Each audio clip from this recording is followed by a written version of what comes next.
स्वागत है दोस्तों आप सभी का मेरे YouTube चैनल पर। दोस्तों आज हम लोग जैन धर्म के बारे में विस्तार से जानने समझने की कोशिश करेंगे।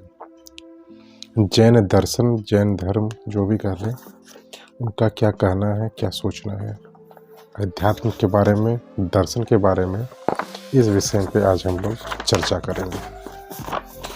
तो सबसे पहले जैन धर्म, इसका आपका उद्भव हुआ था 6ठी शताब्दी के लगभग में। 6ठी शताब्दी में एकदम ये बौद्ध के समकक्ष दर्शन शास्त्र का धर्म का उद्भव हुआ था। दोनों को समकालीन कहा जा सकता है। इसके जो प्रथम उपदेशक हुए या फिर तीर्थंकर कहें, प्रथम तीर्थंकर ऋषभदेव हुए थे। कौन थे? ऋषभदेव। और अंतिम तीर्थंकर हुए थे आपका, कौन थे? महावीर। महावीर 24वें एवं अंतिम तीर्थंकर जैन धर्म के अनुसार हुए थे। 23वें थे कौन? पारसोनाथ। पारसोनाथ। बड़े मजे की बात यह है कि 24 में से 20 तीर्थंकर पारसनाथ गिरिडीह जिला के अंतर जो पड़ता है, उस पारसनाथ पहाड़ी में मोक्ष की प्राप्त हुई थी। बहुत विचित्र बात है कि 24 में से 20 जन थे लगभग, जो यहाँ पे उसे मोक्ष का अनुभूति या मोक्ष की प्राप्ति प्राप्त हुआ था। तो अपने आप में पारसनाथ की पहाड़ी एक दुर्लभ जगह है अध्यात्म के लिए। ठीक है। तबीयत थोड़ा ख़राब है, आप लोग थोड़ा कोऑपरेट करिएगा। हो गया, यहाँ तक हम लोग समझ गए। तो जैन धर्म का बहुत सारे चीज़ पे बखान है, व्याख्या है। मैं इसका आपको स्टार्टिंग से एक अणु से लेकर कैसे इसका अंतिम चरण है मोक्ष तक, मोक्ष जो अंतिम चरण है, इसे मैं पूरा डिस्कस करना चाहता हूँ। तो सबसे पहले हम लोग ये जानते हैं जैन का अर्थ क्या होता है। जैन जीन शब्द से निकला है। जीन मतलब जीता हुआ व्यक्ति, खुद पर जो विजय प्राप्त कर चुका है, खुद पर जिसका पूरा कायम है, काबू है। जीन शब्द से निकला है जैन। ठीक है। इसीलिए इसे जैन मतलब समय अनुसार धीरे धीरे जीन को जैन हो जाता है, समय के अनुसार हो जाता है ये चीज़। तो जैन धर्म का ऐसे नाम पड़ा। तो इनका मान्यता अनुसार सबसे पहले ये लोग ईश्वर को तो नहीं मानते हैं, परंतु जो मोक्ष प्राप्त हैं, जो इनके तीर्थंकर हैं, उन्हें बड़ा पूजनीय मानते हैं। जो भी मतलब मोक्ष को प्राप्त हो गए हैं, जैसे ऋषभदेव हुए, महावीर हुए, पारसनाथ हुए, तो इनकी बड़ी पूजा करते हैं, बड़ी श्रद्धा भाव से इन्हें देखते हैं, इन्हें बड़ा आदर सम्मान सत्कार करते हैं। ठीक है। उसके बाद महावीर के बाद से ही जैन धर्म 2 भागों में आपका बंटना चालू हो गया समय के साथ। एक है आपका श्वेतांबर और दूसरा हो गया आपका दिगंबर। श्वेतांबर और दिगंबर। श्वेतांबर वे वस्त्र धारण करते हैं, सफ़ेद वस्त्र, और दिगंबर मुनि लोग वे वस्त्र धारण नहीं करते हैं, नग्न रहते हैं। तो अपनी अपनी धारणा है। ये कैसे बांटा, क्यों बांटा, इस पे बहुत लंबा डिस्कशन हो जाएगा, उस पे मैं नहीं जाता हूँ फिलहाल। मैं इस पार्ट को, जैसे मैंने पहले बताया, अणु से, ह्यूमन सेल से लेकर, जो उसका स्टार्टिंग पॉइंट है ह्यूमन सेल से लेकर आदमी का मोक्ष प्राप्ति तक का जो सफ़र है, कैसे होगा, कैसे किया जा सकता है, क्या प्राप्त होगा भी नहीं, ये सब चीज़ के बारे में पॉइंट दर पॉइंट में बखान करते रहूँगा। ठीक है। जैन धर्म के अनुसार ही मैं बता रहा हूँ, मैं अपना इसमें कुछ नहीं डाल रहा हूँ। जो भी किताब से मैंने पढ़ा है, सीखा है, समझा है, उसी को मैं आपको इस वीडियो के माध्यम से बताना चाहता हूँ।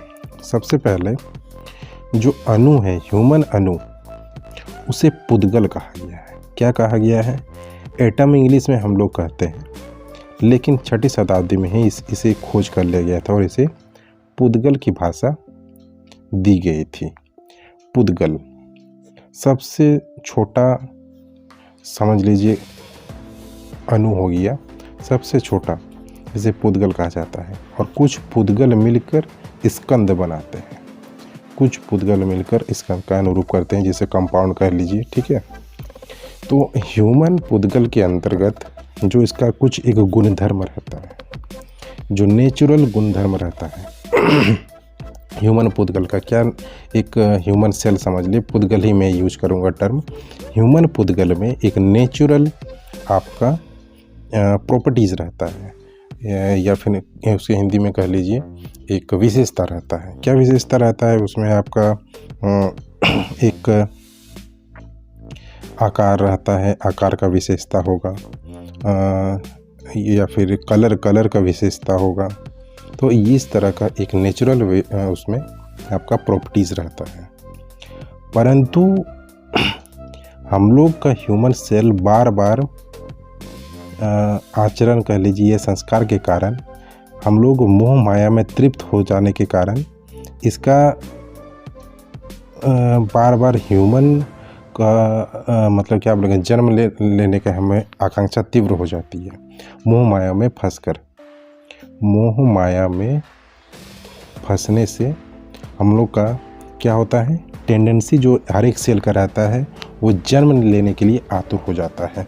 मोह माया में फंसना यानी कि धन दौलत ऐश्वर्य सेक्स, फिर आपका मान सम्मान, ये सब जो भी चाह है, चाह बेसिकली चाह, इच्छा कहा जाए। जन्मों जन्मों से हम लोग यही चीज़ कर रहे हैं, घूम फिर के वही कर रहे हैं, इस जन्म में भी वही कर रहे हैं, अगले जन्म में भी वही कर रहे हैं। तो ये हर एक जन्म का आपका एक संसार बनता है, एक समेसन आपका रहता है। मान लीजिए पहला जन्म में आपने बहुत ही क्रोध का ये किया, पूरा आपका जीवन का पूरा जीवन ही आपका क्रोध से बीता, तो वो आपका कहीं ना कहीं एक संस्कार डेवलप हो जाएगा। और वो ह्यूमन पुद्गल में वो एक क्या बोलेंगे, एक आपका ह्यूमन फोटोन क्या बोलेंगे उसको एक सबसे पहले उसको ऐसे समझ लीजिए, आपका पूरा का पूरा समेसन जो है, पूरा चरित्र आपका एक सेल में आपको निर्धारण हो गया, एक संस्कार आपको मिल गया। तो हम लोग हर एक जीवन काल में कुछ ना कुछ इच्छा करते रहते हैं, और इसी इच्छा के कारण हमें ह्यूमन बॉडी प्राप्त होती है, ठीक है। हम लोग फिर से बार बार जन्म लेते रहते हैं, क्या करते रहते हैं, ह्यूमन बॉडी में अपने इच्छा को परिपूर्ण करने के लिए जन्म लेते रहते हैं। और इसी जन्म के कारण दुख हमें झेलना पड़ता है, जो दुख तो बाद में झेलना पड़ता है, क्योंकि हमारा इच्छा प्रथम रहता है, और इसी इच्छा के कारण ह्यूमन का जन्म मिलता है। आप बात को समझ रहे हैं? वो वही जो इसका आपको मैं बता रहा हूँ पुद्गल से स्टार्ट होता है, वही पुद्गल इच्छा, और इच्छा के कारण ह्यूमन में हम लोग का जन्म लेना पड़ता है, और फिर दुख को झेलना पड़ता है। तो इसी को जैन धर्म में फिर कहा गया है कि अगर इच्छा को ट्रांसफॉर्म कर दिया जाए, इच्छा को अगर ट्रांसफॉर्म कर दिया जाए तो हमें मोक्ष की प्राप्ति हो सकती है। तो इसमें किस प्रकार से मोक्ष की प्राप्ति हो सकती है, इसमें बताया गया है सात्विक जीवन, विचार शुद्धता, ये सब होना चाहिए। फिर आपका होना चाहिए दूसरे जीव जंतुओं के प्रति उदारता, प्रेम, सद्भावना, ठीक है। और आपका ब्रह्मचर्य जीवन, ये सब अपनाने से आप क्या करते हैं, आपका जो टेंडेंसी है, इच्छा जो है आपका, जो आपको नीचे की तरफ ढकेल रहा है, बार बार आप जो मोह माया में फंस रहे, उसे आपका तोड़ता है, उस चीज़ को ये तोड़ता है, ठीक है। और उसको तोड़ने से क्या होता है, आपका एक अलग डायरेक्शन में आप मूवमेंट करते हैं, अलग डायरेक्शन में शुद्ध विचार शुद्ध होते हैं, आपका बॉडी शुद्ध होता है, आपका जीवनचर्या शुद्ध होता है। इस कारण से आप फिर एक पियर्स करते हैं इस जीवन से, मतलब निकलते हैं किसी दूसरी आयाम में, ध्यान करते हैं, जो भी हो अलग इसका पूरा प्रक्रिया है। तो ये चीज़ मैं आपको पूरा शॉर्ट में बताया कैसे एक ह्यूमन सेल का इच्छा के चलते आपको ईश्वर बार बार पूछता है मृत्यु उपरांत कि आपको अगले जीवन में क्या चाहिए। आप बार बार कहते हैं हमें मोह माया, पैसा, सेक्स, धन दौलत, ऐश्वर्य, पद, प्रतिष्ठा यही चाहिए। ये हमारा चाह इतना ज़्यादा रहता है, इस चाह के कारण ही हमें अगला जन्म लेना पड़ता है। फिर उस जन्म में हम लोग वही करते रहते हैं, निरंतर वही करते रहते हैं। फिर मृत्यु होती है, फिर मृत्यु के बाद फिर वही क्वेश्चन, फिर वही डिज़ायर जागे रहते हैं, बचे रहते हैं। वही डिज़ायर के चलते फिर हम लोग फिर जन्म लेते हैं। तो ये चक्र, पुनर्चक्र आपका चलता रहता है, जन्म मृत्यु का चक्र चलता रहता है।